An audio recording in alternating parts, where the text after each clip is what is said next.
अहिंसा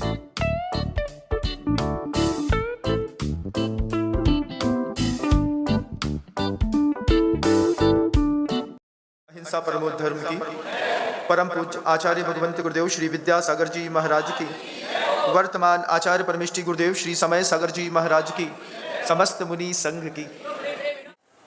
जहाँ मैं पैदा हुआ वहाँ से अमरकंटक 80 किलोमीटर दूर है। हमेशा ऐसा होता था कि किसी न किसी निमित्त से अमरकंटक जाने का मौका लगता रहता था, क्योंकि नर्मदा सोन नदी का उद्गम स्थल है। प्राकृतिक छटा भी बहुत सुंदर है। जैसा आपके यहाँ मौसम आज हो रहा है ऐसा वहाँ बना रहता है। लोग आते तो उनको दिखाने घुमाने के लिए अमरकंटक लेकर के जाना होता था। तो घर में नई कार आई, चलाना पहले से आती थी, और मौका मिला तो 4 दोस्तों को शुक्रवार के दिन, चूंकि शुक्रवार के दिन बाजार बंद रहता है, हर जगह के क्लोज डे अलग अलग रहते हैं, कहीं संडे, कहीं मंडे, कहीं ट्यूसडे, वेडनेसडे, तो शुक्रवार के दिन दुकानें बंद थी। सुबह सुबह कोई घर में था नहीं, परमिशन थी, खुला हुआ हाथ था। 4 दोस्तों से प्रेम से कहा चलो अमरकंटक घूम के आते हैं, और अमरकंटक के लिए गाड़ी में 4 लोग बैठ गए। चलना शुरू किया, धीरे धीरे 20, 30, 40 किलोमीटर निकल गया। 40 किलोमीटर के बाद गाड़ी बंद हो गई। आवाज आने लगी घुर घुर की। अब नई गाड़ी समझ में तो आई नहीं कि क्या, और चलाना आता है लेकिन जिसको चलाते हैं उसके बारे में कुछ नहीं आता है। घर में भी यही है, घर चलाना आता है लेकिन उसके बारे में कुछ नहीं आता है। तो अब क्या करते, खड़े हो गए। बहुत देर बाद एक ट्रक वाला निकला, उसको रोका, हाथ जोड़ा। मुसीबत में गधा भी भगवान के जैसा दिखता है, यही बचा लेगा। अब उस ट्रक वाले से बोला, भैया हमारी कार नहीं चल रही है, इसको कुछ बताओ क्या हो गया है। अब वो एक्सपीरियंस लोग नीचे उतरते साथ उसने देखा, नीचे झुक करके, अब बोलता है आप लोगों का रेडिएटर फूट गया है। हमने कहा ये और मुसीबत, पहली बार शब्द सुना रेडिएटर। अब उसमें फूट गया तो हमने कहा फूटेगा तो 40 किलोमीटर इधर कहाँ से जाएंगे, और अगर अकेले जाएंगे, कार छोड़ के जाएंगे तो घर में जाने ही नहीं मिलेगा। मुसीबत थी। फिर ट्रक वाला बोलता है अभी तो रेडिएटर तो फूट गया है भैया, इसको तो जब तक आप घर नहीं पहुंचेंगे तब तक इसको बनवाना मुश्किल है। अब दिमाग में 20 प्रकार का फितूर, ये गाड़ी घर तक कैसे जाएगी, फिर रेडिएटर बनवाने में पैसे कितने लगेंगे, फिर टाइम कितना लगेगा। फिर उसके बाद एक और फितूर, अगर घर वालों को पता चल गया कि हमारे हाथ से रेडिएटर फूट गया है तो उनकी प्रतिक्रिया क्या होगी। जब आप मुसीबत में रहते हैं तो आप नाना प्रकार की चीज़ों को सोचते हैं। सोचना ही है और कुछ होता जाता नहीं, सोचता ही बस रहता है इंसान। वो नीतिकार ने कहा है, ज्यों सपने सिर काटहूं कोई, जागे बिन दुख दूर न होई। सपने में कोई मान लो तुम्हारा सिर काट रहा हो तो क्या उपाय है, भैया जग जाओ। जो सपने हूं सिर काटहूं कोई, सपने में सो रहे हैं, सोते सोते पता चला कोई आ गया है, अब हम लेटे हैं, उसने हमारे बाल पकड़ लिए, चाकू लगाने वाला है। तो जितना आप सपने में दब करके सपना को देखते हैं, सपने में भी वैसा ही दर्द होता है जैसा रियलिटी में होता है। तो जो सपने हूं सिर काटूं को ही, सपने में कोई सिर काट रहा है, जागे बिन दुख दूर ना होई। जब तक जगोगे नहीं तब तक दुख दूर नहीं होगा। जगना जरूरी है। जगह तो देखा, अरे कुछ है ही नहीं, बढ़िया बिस्तर में सो रहे हैं, आराम से सुविधा है, और अभी 5 मिनट 2 मिनट पहले तक लग रहा था कि सिर अब कटा कि तब कटा है। अब उसी में भी आदमी भी इसी तरीके के ख्याली पुलाव बनाता है। मैं भी बनाता था, आप भी बनाते होंगे। कोई क्या कहेगा, अब कब तक पहुंचेंगे, अब जाना था इस तरफ तो इधर जाएं कि इधर जाएं, फिर अब अमरकंटक घूमने का मजा किरकिरा। इतने में वो ड्राइवर बहुत अच्छी बात कहता है, बोला भैया ज़्यादा चिंता करने की जरूरत नहीं है, कहीं से 1 लीटर पानी इसमें डाल दो, 2 लीटर 3 लीटर पानी डाल दो। 3 लीटर पानी डालोगे, एक बार गाड़ी चालू करना है तो भुर्र करके पूरा इंजन ठंडा हो जाएगा। उसके बाद पानी डालो, 15 किलोमीटर तक गाड़ी आराम से जाएगी। 15 किलोमीटर बाद फिर उतरना, फिर 3 लीटर पानी डालना, फिर 15 किलोमीटर आराम से जाएगी, कुछ दिक्कत नहीं होने वाली। हमको लगा कि जैसे संजीवनी बूटी निकल करके हाथ में धर दी किसी ने। अभी तक इतनी सारी मुसीबत, वापस कैसे जाएगी, गाड़ी टो कैसे होगी, पैसे कितने लगेंगे, रेडिएटर कब सुधरेगा, उसके बाद घर वाले क्या कहेंगे, 8-10 विकल्प। और ड्राइवर ने जरा सी बात का इलाज बताया, कुछ ज्यादा करना नहीं, बस पानी को उसमें डाल दो, 15 किलोमीटर तक गाड़ी सन्न चलेगी। 15 किलोमीटर बाद एक बार फिर बोनट खोलना, फिर एक बार पानी भर देना, फिर 15 किलोमीटर चलेगी। ऐसे ऐसे में आप ऊपर भी जा सकते हैं, नीचे भी जा सकते हैं, जहां आपकी मर्जी। तो हमने कहा जब ऊपर नीचे दोनों जा सकते हैं तो ऊपर ही जाएंगे, नीचे काहे को जाएंगे। अब आए हैं तो काम खत्म करके जाएंगे। हमारी तो आदत ही है, कहीं भी जाता हूं जब तक काम खत्म होता नहीं तब तक वहां से जाता नहीं। इंदौर वाले इस बात को बहुत अच्छे से जानते हैं। दिमाग में जो टारगेट रहता है जब तक वो पूरा होगा नहीं तब तक हम यहां से जाएंगे नहीं। तो हम ऊपर चढ़े। अब कार में देखा तो एक बिस्लरी की बोतल में आधा लीटर बस पानी था। वहां फिर दिमाग खराब, बोले देखो अगर रेडिएटर फूट जाए तो कम से कम 2-4 लीटर पानी गाड़ी में पड़ा रहना चाहिए। अब जैसे तैसे दूर गए, आधा किलोमीटर में हैंडपंप ढूंढ करके लाए। फिर कहीं से पहली बार वो क्या होता है, पड़ी हुई बाटल ढूंढी, कोई जंगल गया होगा, उसी की बाटल खाली मिली, उसी में पानी भरा, 3-4 लीटर पानी लेकर के आए, उसमें डाला, गाड़ी चालू करी, लेकर के चले गए। लौट करके आए, पिताजी से बोला कि रास्ते में रेडिएटर फूट गया था, ऐसा ऐसा हो गया। तो पिताजी बहुत अच्छी बात कहते हैं। पिताजी कहते हैं कोई चीज़ पता चल जाए तो फिर दर्द ज़्यादा नहीं रहता, किसी भी चीज़ की जानकारी होना चाहिए। अगर हमको जानकारी ही नहीं है तो फिर लगातार प्रेशर बढ़ता रहता है, बढ़ता रहता है। अब जैसे ही आपको पता चला कि इसमें पानी डालने से इसका इलाज निकल सकता है, तो आपको उसके पहले के 8-10 जो ख्याल आए होंगे उससे आपको बहुत जल्दी निर्विकल्प हो गए। फिर गुरुजी कहते हैं, पिताजी कहते हैं इस बात को कि जिंदगी जीने से पहले भी पता कर लो जीनी कैसी है, किस तरीके से जीनी है। जब संघ में आया तो संघ में आने के बाद वही बात गुरुजी ने कुछ अलग शब्दों में समझाई। आचार्य सिंह को कुछ काम था, वो कुछ बोल नहीं रहे, शांत बैठे हैं, चेहरे से लग तो रहा है कुछ काम है, किसी को देख रहे हैं, इंतजार कर रहे हैं, लेकिन मुंह से नहीं बोल रहे। फिर संकेतों में संकेत समझने की कला ये गुरुजी के पास आकर के सीखी। संकेत में संकेत कैसे समझे जाते हैं, आप उदाहरण देखिएगा। जैसे मान लीजिए कोई हमारे पास आया, हमसे कहता है महाराज एक बढ़िया लकड़ी का पाटा बनवा दें आपके लिए। अगर हम कहते हैं बनवा दो तो वो साबद्ध हो जाएगा, वो जितनी हिंसा होगी सब हमारे माथे आएगी। तो फिर साधु क्या कहता है, ये तो श्रावक का काम है, आपको देखना चाहिए। अब इसमें आप क्या समझे, अगर आपको लग रहा है कि श्रावक का काम है तो निर्बद्ध व्यक्ति करने के लिए भैया एक पाटा बनवा दो, ला करके रख दो महाराज के लिए, बहुत अच्छा रहता है।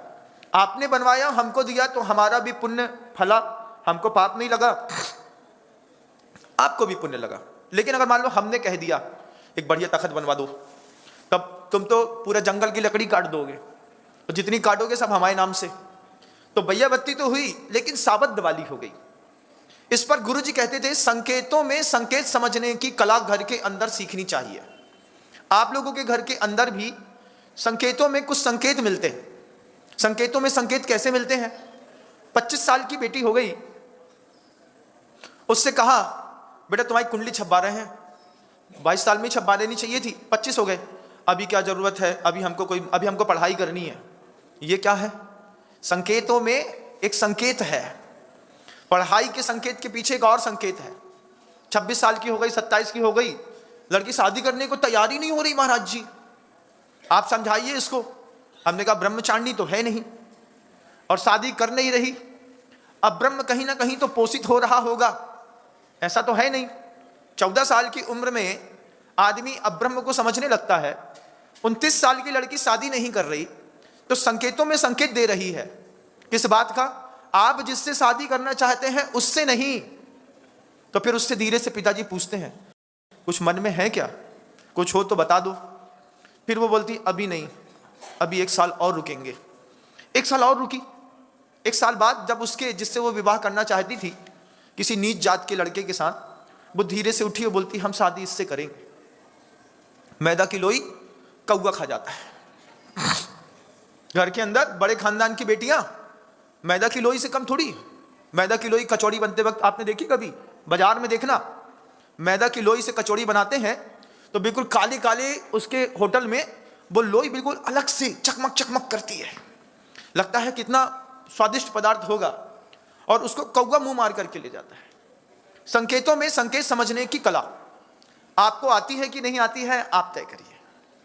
आपके पति आए घर के अंदर, आते साथ ही उन्होंने अपना एक क्राइम मोड दिखाया, एक्शन मोड पे चल रहे हैं।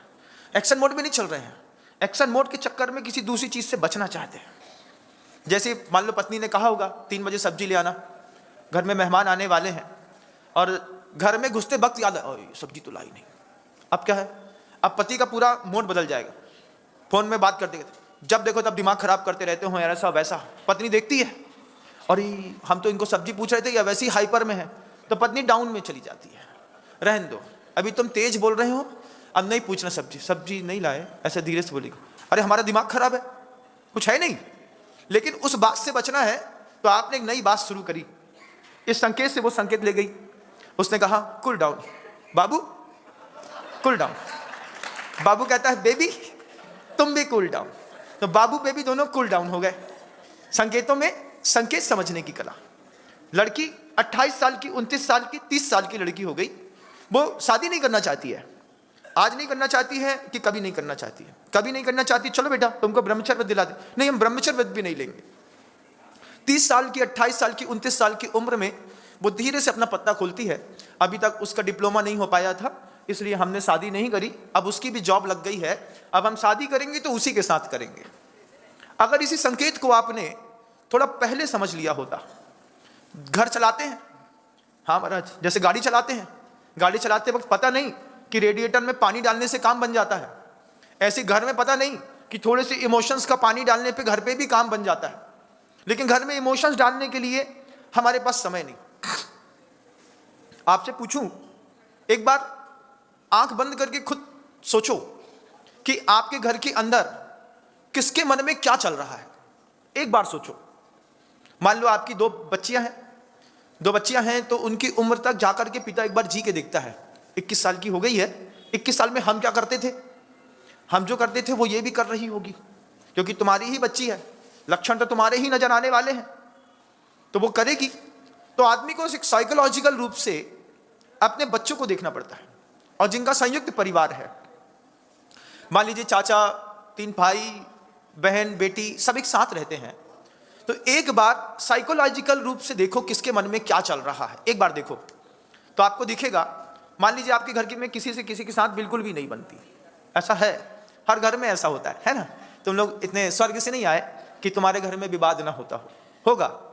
अब ये देखो कि जिससे तुम्हारी नहीं बन रही है घर के अंदर, बाहर नहीं, अभी अंदर की बात है, उसके मन में दुख है, उसके मन में शोक है, उसके मन में ताप है, आक्रंदन है, वध करने की भावना है, बदला लेने की भावना है, कि तुमको घर से बेदखल करने की भावना है। उसके घर के अंदर, उसके मन के अंदर क्या है? ये हर शब्द की अलग अलग व्याख्याएं हैं, इन हर शब्द का अलग अलग अर्थ है। मान लीजिए कि परिवार में 8-10 लोग रह रहे हैं, 8-10 लोगों के बीच में आपकी बात का किसी को कोई दुख हो सकता है। दुख क्या है? कि मन को अच्छा नहीं लग रहा। क्या अच्छा नहीं लग रहा? 18 साल का लड़का माना नहीं, बुलेट लेकर के आ गया। अब पिताजी कहते हैं इतनी ठंडी है, रात में ये बुलेट लेकर के और पूरी रोड में अच्छी स्पीड पे चलाएगा, भगवान इसको कुछ हो ना जाए। तो आप अपने बच्चे को बुलेट तो देते हैं, लेकिन बुलेट को कभी अपनी लाइफ में स्वीकार नहीं कर पाते। घर में ऐसी कितनी चीजें होती हैं जो बच्चों को देना पड़ती है, लेकिन पिता स्वीकार नहीं करता कि ये होना चाहिए, होना तो नहीं चाहिए, लेकिन इसके बिना ये मान नहीं रहा है। उसके कारण आपको दुख होगा अंदर। तो देखिए कि घर में किसको दुख है। शोक वैकल्प्य विशेष, किसी चीज को छुड़ा लिया गया। अब जैसे मान लीजिए छोटे से बच्चे से मोबाइल छुड़ा लेना अच्छी बात है, क्योंकि बच्चा थोड़ी देर में एडजस्ट हो जाता है। लेकिन आपने अपनी बहू से मोबाइल छुड़ा लिया, जब देखो तब अपनी माँ से बात करती रहती है, ये मोबाइल यहीं रख दो, ये मोबाइल यहीं रख दो। अब उसको शोक हो गया। वैकल्प्य विशेष, इष्ट वस्तु के प्रति जो बिछो हुआ है, उससे किसी के मन के अंदर शोक है, किसी के अंदर ताप पैदा हो रहा है। वो तुम्हारी बात का जवाब नहीं देता, लेकिन अंदर ही अंदर वो गर्म हो रहा है, उबल रहा है, धीरे धीरे धीरे धीरे धीरे धीरे धीरे धीरे। और ये इमोशंस आपको समझ में भी आ रहे हैं, क्योंकि संकेतों में संकेत समझने की कला सबको आती है। फिर आदमी भले उसको इग्नोर कर दे, भले उसको देखे नहीं, है ना। अब बच्ची है, बच्ची ने अपना हिसाब दिखाया, लड़के ने अपना हिसाब दिखाया, भाई बहन अपना अपना हिसाब दिखा रहे हैं। देवरानी जेठानी में भी संकेतों में कुछ संकेत तो मिल ही जाते हैं।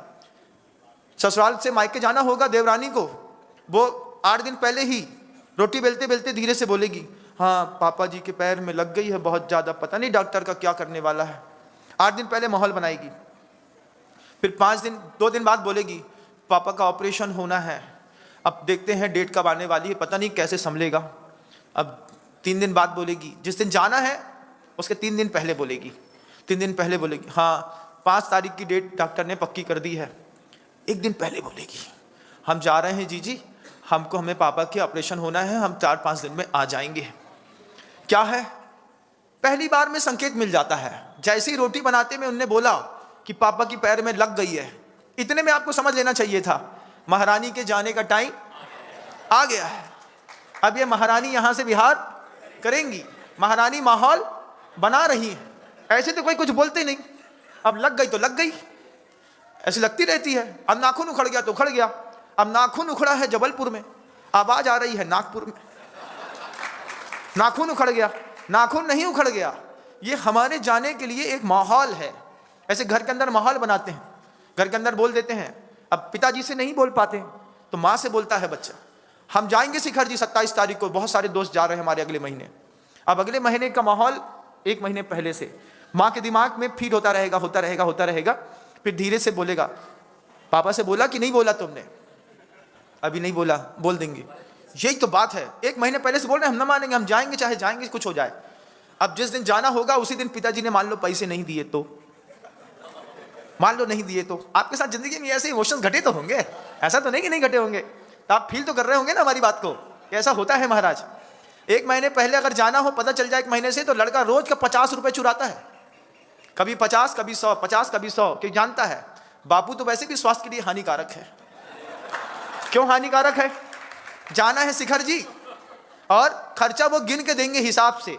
250 रुपए की टिकट जाने की, 250 रुपए आने की, 3 दिन रुकोगे तो 100 रुपए रोज के हिसाब से खाना, तो 300 रुपए इसका, तो 5 और 3 800, 200 रुपए और रख लो, 200 और रख लो, तो 1200 रुपए दिए पिताजी ने आने जाने के। अब उनको कैसे बताएं कि 1500 तो सिर्फ जाने में खर्चा होते हैं भाई। तुमने तो हिसाब लगा दिया, 300 जाने के, 250 आने के, इसके लौटने के, खाने के, पीने के 1200 दिए। अब पिता को कैसे समझाएं कि भाई साहब 1500 रुपए रास्ते में जाने भर में खर्चा होगा।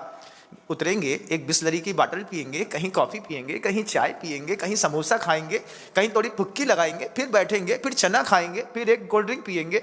इसका हिसाब किताब तो पिता लगाता नहीं, हिसाब किताब ही नहीं लगाता पिता। इसका हिसाब किताब सीधा सीधा लगाते हैं पिता।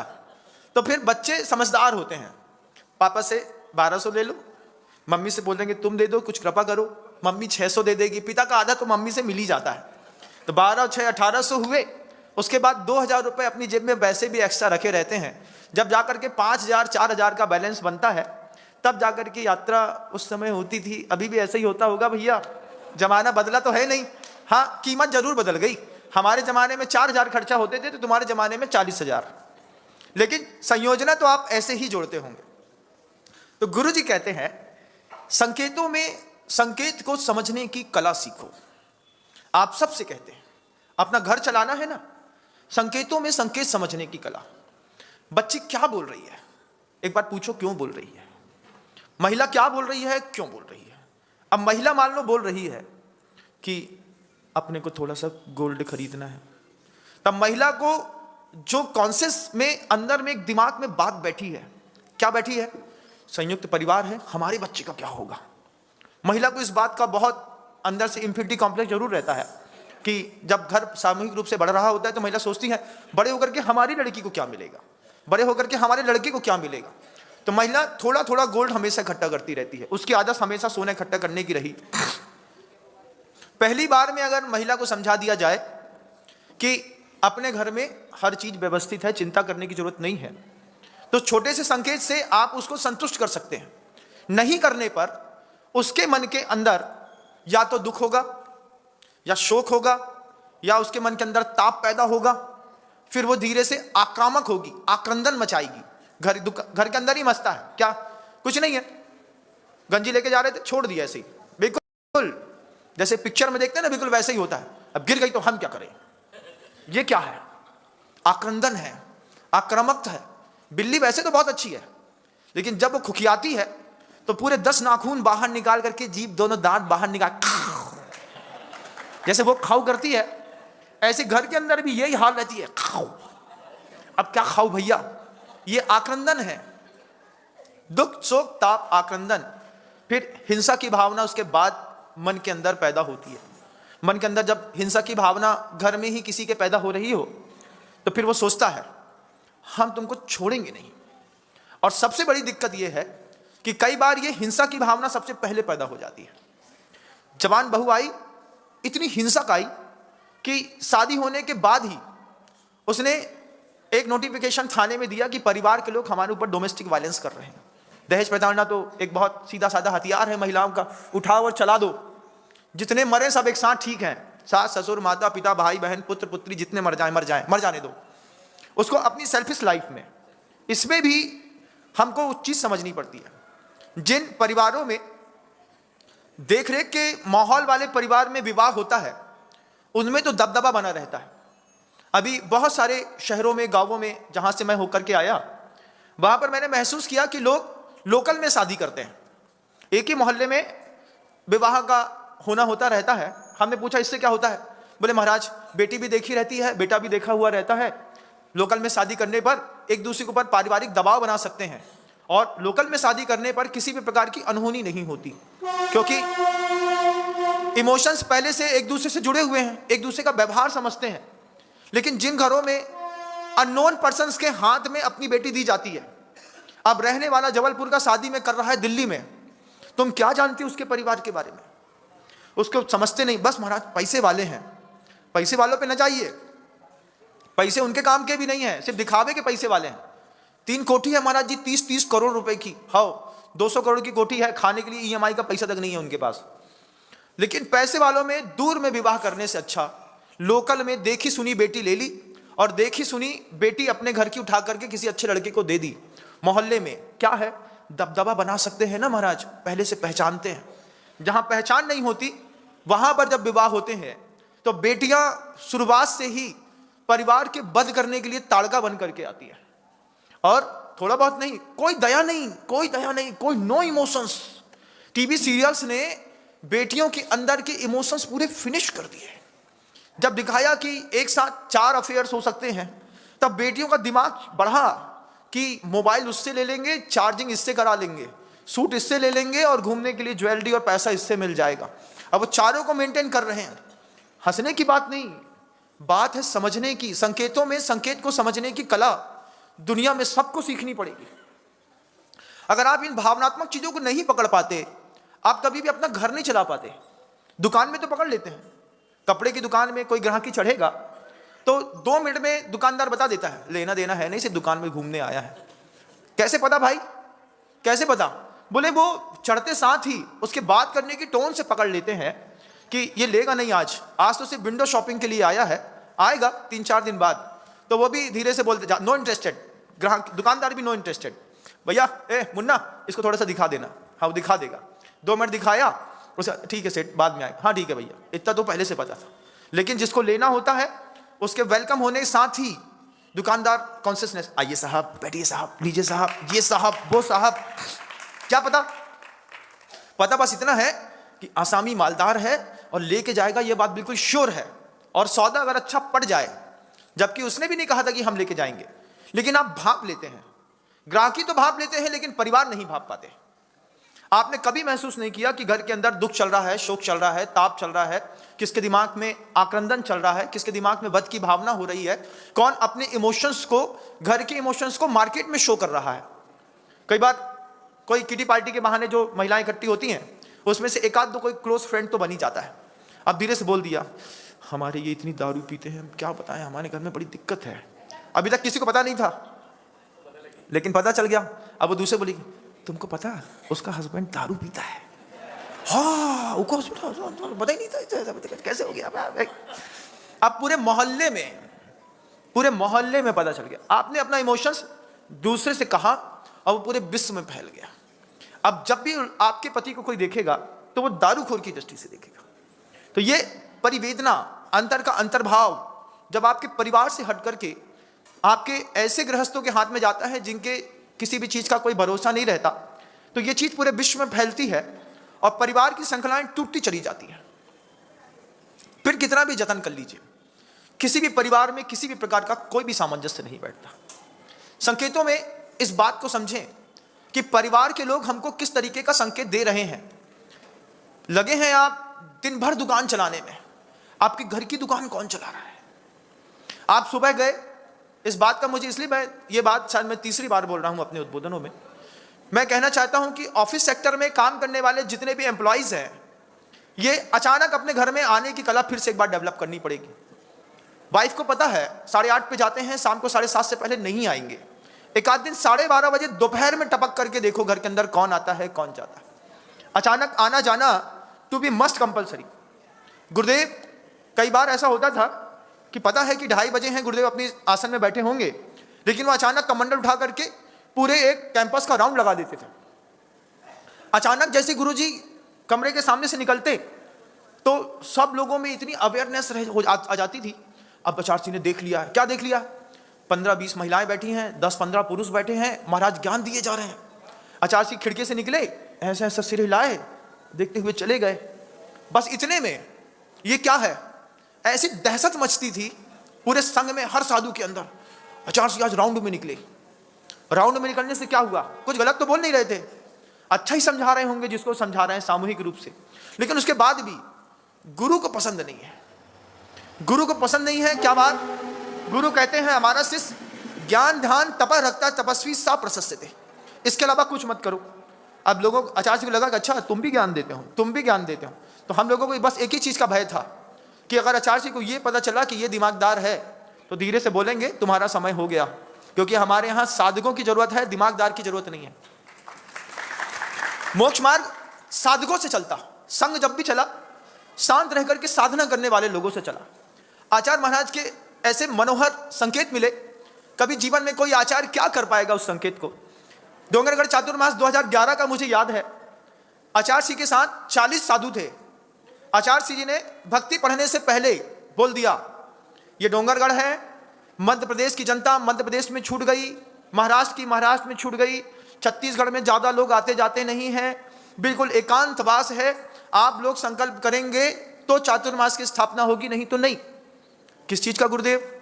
4 महीने तक पूरा संघ मौन रहेगा, एक भी आवाज किसी के कमरे से नहीं आनी चाहिए। समय सागर जी महाराज जी से लेकर के जो सबसे छोटा साधु था सहज सागर जी महाराज, वहां तक के सारे साधुओं ने एक साथ कायोत्सर्ग किया 2011 में। हम एक शब्द नहीं बोलेंगे। 4 महीने तक 40 साधु एक शब्द मुंह से नहीं बोले। इसको कहते हैं आचार्य विद्यासागर जी महाराज।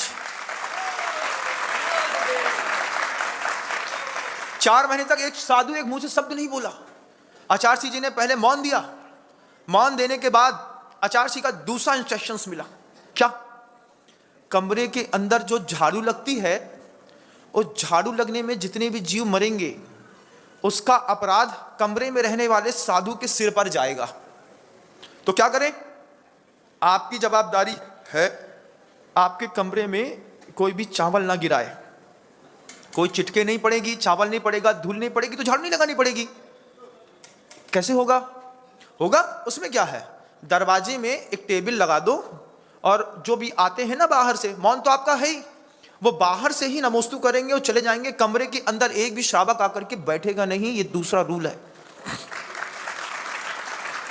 एक दूसरे की तरफ देखा और हम लोग बस एक चीज जानते थे, बॉस इज ऑलवेज राइट। आचार्य जी ने कही खाता ना बही, गुरु जी ने जो कही सब सही।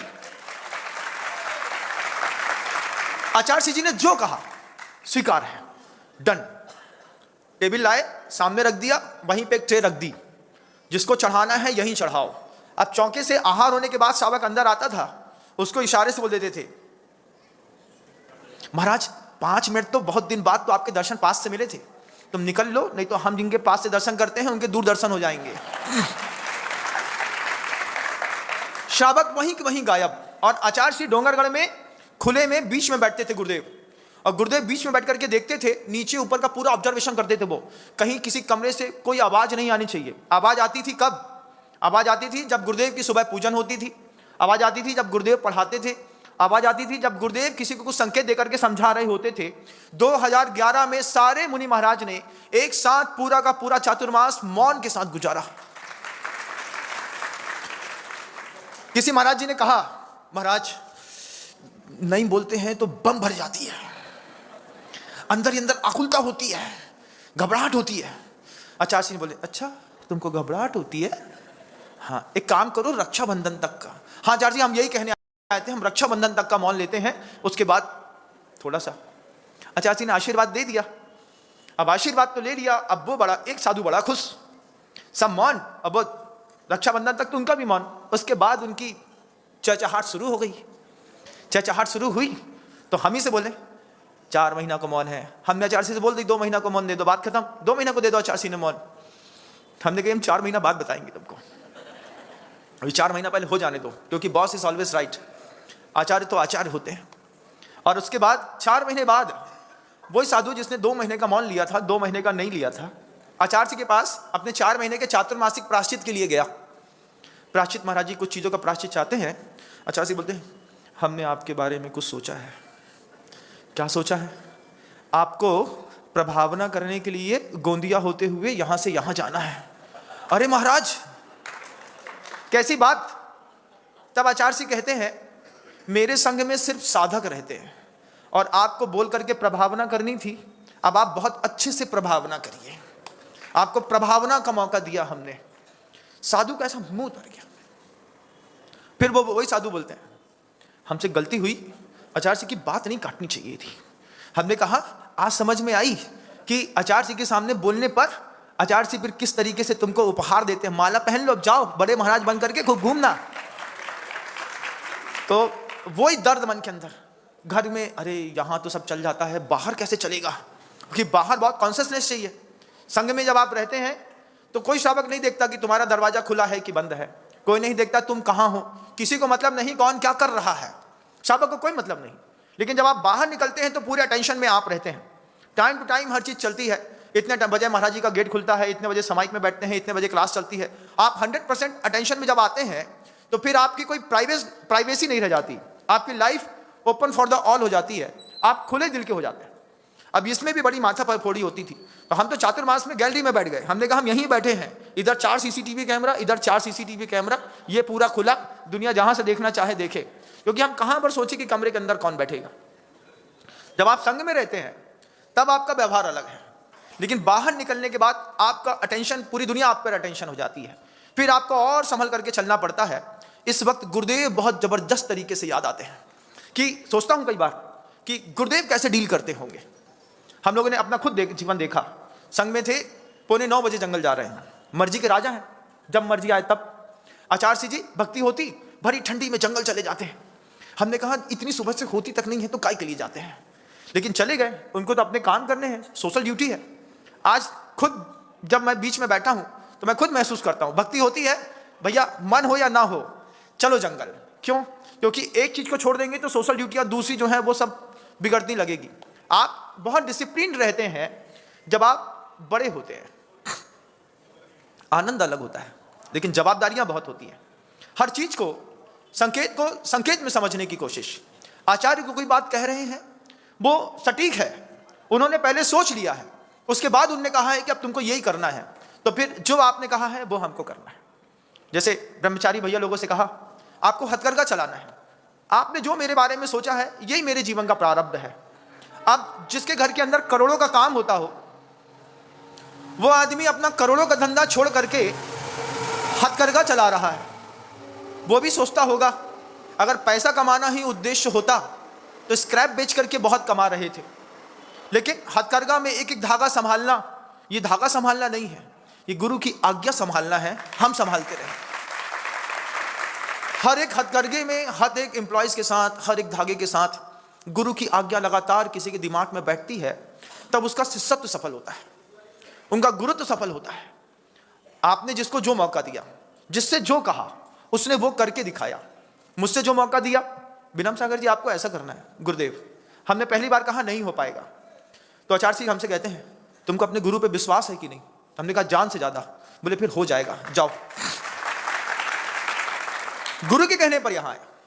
आज भी मुझे याद है 2020 में जब गुरुदेव के पास से बाहर निकल रहा था, गुरु जी से मैंने कहा, आचार्य सिंह ने मुझसे कहा आपके नेतृत्व में ये 9-10 लोगों को आपको बिहार करा करके और यहां से खाते गांव चातुर्मास करेंगे, उसके बाद मैं संकेत दे दूंगा। मैंने आचार्य सिंह के प्रवचन के अंश कहे और आचार्य सिंह को ही कहा, गुरुदेव आप हमेशा कहते थे बड़े बड़े पत्थर होते हैं, उनसे भवन बनते हैं, उनको हिलने डुलने से रोकने के लिए छोटी छोटी चिप लगाई जाती है। चिप समझते हैं? पत्थर के टुकड़े रहते हैं, बड़ा पत्थर है, मोटी सिल्ली है, अब पैर रखो तो डगमग डगमग कर रही है, बैलेंस बनाने के लिए छोटी छोटी चिप लगाई जाती है। और आचार्य जी आप बार बार कहते थे कि चिप बनना सीखो, चिप बनना सीखो, चिप बनना सीखो, पत्थर मत बनो, चिप बनना सीखो। अब हमारे दिमाग में 20 साल से फीड है कि हमको किसी भी बड़े महाराज जी के साथ रह करके उनका सहयोग करना है और चिप बनना है। आज आप कह रहे हैं पत्थर बनो। दिमाग तैयार नहीं होता नेतृत्व करने के लिए, हमको आप चिप बना दीजिए। हमने गुरुदेव से कहा आप किसी भी बड़े महाराज जी के साथ मुझको रख दीजिए गुरुदेव, मैं उनके साथ जीवन भर बहुत अच्छे से रहूंगा, उनके अनुकूल बन करके रहूंगा, आप मुझे आशीर्वाद दे दीजिए। आज भी मैं वो बात कहता हूं कि बड़ा बनना दही बड़े बनने से कम नहीं होता। आपने देखा होगा ना बड़ा कैसे बनते हैं, घर में बड़ा बनाते होंगे ना, दाल को लाओ, गीली करो, पीसो, रगड़ो, सिलबट्टी में चढ़ाओ, फिर उसमें गरम कढ़ैया में उसको डालो, फिर उसमें छेद करो, फिर उसको बघार को उतारो, फिर पानी में डालो, तब जाकर के एक बड़ा बनता है। जैसे वहां बड़ा बनता है ऐसे यहां भी ऐसे ही बड़ा बनता है। दुनिया में कहीं पर भी बड़ा जब भी बनेगा जले कटे कुटे पीसे के बिना बनता नहीं। हमने गुरुवर से कहा कि गुरुदेव चिप बनाइए ना, किसी बड़े महाराज जी के साथ रख दीजिए, मेरा भी धर्म ध्यान होता होगा, हम उनके धर्म ध्यान में सहयोगी बने रहेंगे, निर्विकल्प हम भी रहेंगे, आपको मैं कभी कोई विकल्प नहीं कराऊंगा।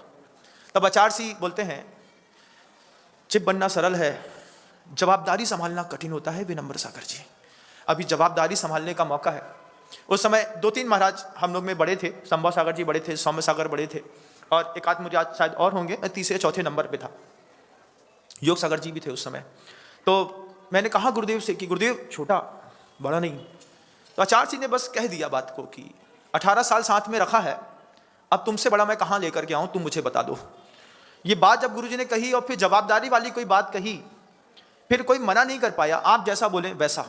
क्योंकि आचार्य जो संकेत देते हैं, जिसको देते हैं, जिस तरीके का देते हैं, गुरु को पता है किसके बाद किसको रखना है, किसके बाद किसको रखना है, ये गुरु को बहुत अच्छे से पता है। एक समय था जब दुनिया उनके बड़े शिष्यों का नाम लेती थी, एक समय था उनके बाद दूसरे शिष्य आए, फिर तीसरे शिष्य आए, फिर चौथे शिष्य आए। अब जनरेशन बदल गई, अब नए जमाना फिर एक शुरू हुआ। गुरुदेव ने हम लोगों को मौका दिया, हमारे बाद भी गुरुदेव को पता है कि विनम्र सागर को रखना है, इसके बाद किसको रखना है ये भी गुरुदेव को पता है। ऐसा नहीं कि हम ही हैं, हमारे बाद भी, हमारे बाद जिन शासन को चलाना है बंधुओं, किसी ना किसी का सहारा लेना पड़ता है। आचार्य ऐसे शिष्य को तैयार करते हैं जिनके दिनों में गुरु भक्ति बहुत अच्छे से भरी रहती है। गुरु जी को बहुत अच्छे से पता है इनके बाद ये प्रभावक, इनके बाद ये प्रभावक, इनके बाद ये प्रभावक, इनके बाद भी कोई और प्रभावक आएगा हमसे भी ज्यादा ताकतवर, उसके बाद भी कोई आएगा। क्योंकि परंपरा 18,000 साल तक अगर लेकर के चलना हो तो आचार्य के हर संकेत को माथे ऊपर रख के स्वीकार करना पड़ता है। जिसको जैसा मौका मिला, किसी को कपड़े पहन करके हथकरघा चलाने का आशीर्वाद दिया, वो भी गुरु भाई है हमारा, शिष्य नहीं, ब्रह्मचारी नहीं, दीक्षित है। हमारी पीछे कमंडल वाली दीक्षा है, उसकी कर्तव्य वाली दीक्षा, अपने कर्तव्य से बंधा। मैंने यहां आकर के देखा कि ब्रह्मचारी जो हैं करोड़पति घरों के, आकाश को देखा, गौरव को देखा, शशांक को देखा, आशीष को देखा, सब करोड़पति घर के ब्रह्मचारी। हमने घर जाकर के देखा, हमने देखा कि घर में जाकर के जब इन्हीं ब्रह्मचारियों ने संकल्प किया गुरुदेव आचार्य जी के समाधि केंद्र के लिए, आप जो बोले, हमने कहा जो आपकी इच्छा हो, क्योंकि आचार्य जी को आपके परिवार ने चेतन लाल दिया है, धन की अपेक्षा नहीं है, लेकिन खुले दिल के साथ 21 लाख, 31 लाख, 51 लाख, जो आप बोले सब। हमने कहा क्या मन है, क्या उज्ज्वलता है भावों की, ये दीक्षित शिष्य हैं, किसी की कर्तव्य दीक्षा है, किसी की मुनि दीक्षा है, किसी की आर्यिका दीक्षा है, किसी की ब्रह्मचारिणी है। 500 प्रतिमा मंडल की ब्रह्मचारिणियां बहनें लगातार, आज गुरुदेव अपने शरीर से उपस्थित नहीं है, लेकिन उनके विचार आज भी हर प्रतिभा स्थली की जमीन पर आपको दिखाई देंगे। 500 बाल ब्रह्मचारिणी बहनें लगातार उस विचार को पल्लवित और पोषित कर रही हैं। और सिर्फ इतने ही नहीं, एक महान आचार्य के बहुत सारे गृहस्थ शिष्य भी होते हैं। गृहस्थ शिष्य कैसे होते हैं? जो धन का उपार्जन भी करते हैं तो ये सोच करके करते हैं कि इसमें से मेरा बहुभाग मेरे गुरु जी के काम जरूर आएगा, बहुत आएगा। ऐसे बहुत सारे गृहस्थ शिष्य कोट पैंट शर्ट गॉगल लगा करके भी घूमते हैं। उनके कानों में 2 सोने के बाले भी मिलेंगे, हो सकता है किसी के पैकेट में गुटखा भी मिल जाए, लेकिन दिल में आचार सी जमे रहते हैं। करना है तो आचार सी के लिए। अभी रास्ते में एक सज्जन मिले हमसे, गुटखा मुंह में भरा हुआ था, बिल्कुल थप थप थप थप चल रहा था। हमने कहा पहले थूक तो लो अच्छे से। अरे महाराज जी अभी अब 50 रुपए का खाया है तो कम से कम 1 घंटा तो चले। तो हमने कहा आचार सी के पास जा रहे हो, शर्म नहीं आती तुमको, तुम गुटखा खाते हो? ऐसा हाथ जोड़ के कहता है, महाराज हमारा कसम है, ना हम आचार सी छोड़ सकते हैं ना राष्ट्री छोड़ सकते हैं। ऐसे भी संसार में लोग, ना हम राष्ट्री छोड़ेंगे ना आचार सी छोड़ेंगे, हम दोनों खाएंगे। हम बाहर निकलेंगे तो गुटखा खाएंगे और अंदर आएंगे तो आचार सी जो बोलेंगे उसमें जान दे देंगे। हम करेंगे जरूर। अविरत सम्यक दृष्टि चौथे गुण स्थान वाला जो श्रावक होता है, उसकी यही भावना रहती है, कोई व्रत है नहीं और साथ ही साथ में सम्यक दर्शन भी है। आस्था हमको हमारे गुरु में है, भले हम पापी हैं। कितने सारे बच्चे ऐसे होते हैं, मुझे पता रहता है कि ये सिगरेट पीते हैं, लेकिन फिर वो मेरे पास आते हैं तो मैं उनसे एक ही चीज़ कहता हूँ, भैया सिगरेट पी के आओ तो कम से कम मास्क लगा लो, तुम्हारे गुरु को तुम्हारे मुँह से बदबू ना आए। तो वो कहते हैं महाराज क्या करें, दोनों नहीं छूटती, ना सिगरेट छूटती ना आप छूटते। हमने कहा शर्म करो तुम लोग, कोई क्या कहेगा? बोले कोई क्या कहेगा महाराज जी, अच्छा ही कहेगा। लोग बोलेंगे देखो जो गुंडे लोग थे महाराज जी ने उसको सुधार लिया, अपने साथ लेकर के चल रहे हैं। अच्छा ही बोलेंगे, बुरा नहीं बोलेंगे, लेकिन संकेत समझने की कला हम आप सबको सीखना पड़ेगी। आपका चूंकि समय होने को आया इसलिए शब्दों को विराम दूंगा, लेकिन आप सबसे कहूंगा अपने घर के अंदर एक बार पहले मानसिकता तय कर लें, परिवार के लोगों में किसके मन के अंदर दुख पल रहा है, किसके मन के अंदर शोक है, किसके अंदर ताप है, किसके मन के अंदर आक्रंदन है, किसके अंदर वध की भावना है, कौन परिवेदना में जी रहा है। और जब पता चले कि घर के अंदर कुछ ऐसा हो रहा है तो फिर अपने परिवार के सदस्य के लिए तीर्थंकर बनने का प्रयास करें। परिवार के सदस्य के लिए, क्योंकि रहना तुम्हारे साथ, जीना तुम्हारे साथ, हर चीज तुम्ही को मिलनी है, तो अपने परिवार में अपने पुत्र, अपनी पत्नी, अपने पिता के लिए भी अगर तीर्थंकर बनने की परिवार का हर फैमिली मेंबर कोशिश करेगा तो भाई भाई के बंटवारे आगे से नहीं होंगे, ऐसा मैं मानता हूं। क्योंकि जब भी बंटवारा होता है बंधुओं, हम सबके मन के अंदर एक सॉफ्ट कॉर्नर जरूर होता है, हमको अंदर दर्द जरूर होता है। अरे यार ये बड़े बड़े भैया हैं जिनकी गोदी में हम खेले पड़े, सब कुछ किए, आज ऐसी परिस्थितियां हो गई कि हम दोनों साथ में नहीं रह पा रहे। हम कसाई के चक्कर में अलग होते हैं, लेकिन हमको दर्द जरूर होता है। तो उस दर्द से आपका जीवन भी मुक्त बने, भावनाओं के साथ शब्दों को विराम देता हूं। गुरुदेव श्री विद्यासागर जी महाराज।